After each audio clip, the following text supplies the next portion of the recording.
de treinamento de força, por essa conexão músculo-cérebro muito bem estabelecida, né, por demandar uma concentração, por demandar uma precisão de movimento, né, reduz a atrofia da substância branca, aumenta a espessura do córtex. Isso é muito interessante, né? Ter um córtex bem desenvolvido faz com que os processos de comunicação interneuronal sejam mais eficazes, né? E melhora bastante a qualidade das sinapses entre os neurônios e a capacidade de memória, né?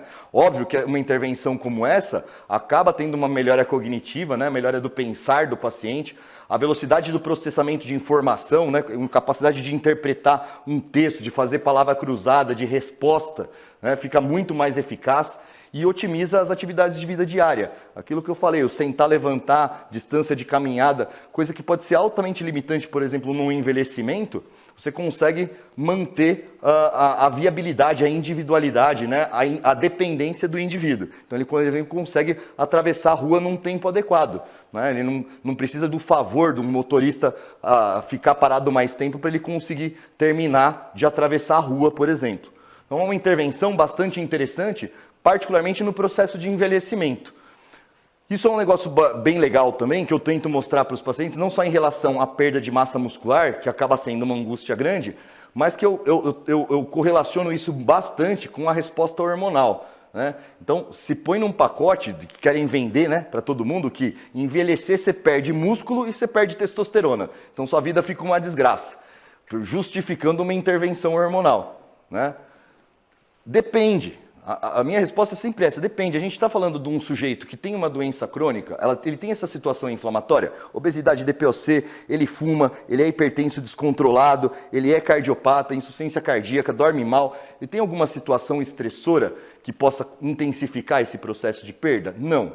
Aí vou para uma outra pergunta. Ele tem uma memória de exercício físico ao longo da vida, né? É um cara que treinou a vida inteira, não necessariamente musculação, mas ele se manteve fisicamente ativo a vida inteira? Se a resposta é sim, ele vai ter essa linearidade de resposta, né? Então ele vai ter durante a juventude, né, se foi uma família que estimulou o exercício físico na infância, né, se ele se manteve em atividade física na juventude, a juventude vai ter uma maximização de pico de resposta muscular. Durante a maturidade, se ele se mantiver ativo regularmente, ele vai manter essa quantidade de musculatura que lá para o final, entre a maturidade e a velhice, vai começar uma perda de massa muscular. Isso é óbvio, é bem documentado que perde o músculo com o envelhecimento. Mas a magnitude de perda é completamente diferente do indivíduo ativo do indivíduo sedentário.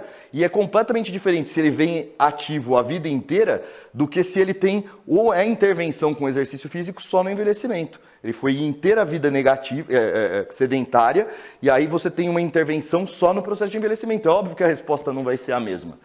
E isso não é diferente em relação à resposta de testosterona. Cai, lógico que cai com o envelhecimento, é bem postulado a velocidade de queda. Mas uma coisa é eu cair aqui de uns 40 anos, aqui, de uns 500, 700, porque eu venho com estímulos, com adequações nutricionais, com estímulo com um estilo de vida adequado, saudável, até por volta dos meus 40, 45 anos. Então a quantidade que vai caindo ano a ano, ela não é suficiente para me gerar uma deficiência hormonal no envelhecimento.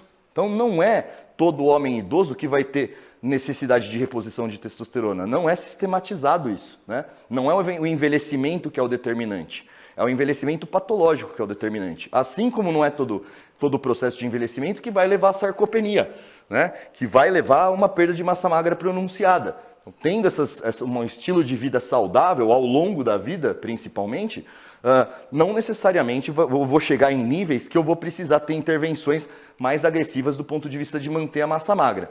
Então, embora isso exista, né, essa perda de 15% a cada década, uma coisa é perder 15% de um estímulo grande, outra coisa é perder 15% de nada, né? Já não ter massa muscular bem trabalhada numa maturidade, né, de idade, um adulto saudável com uma massa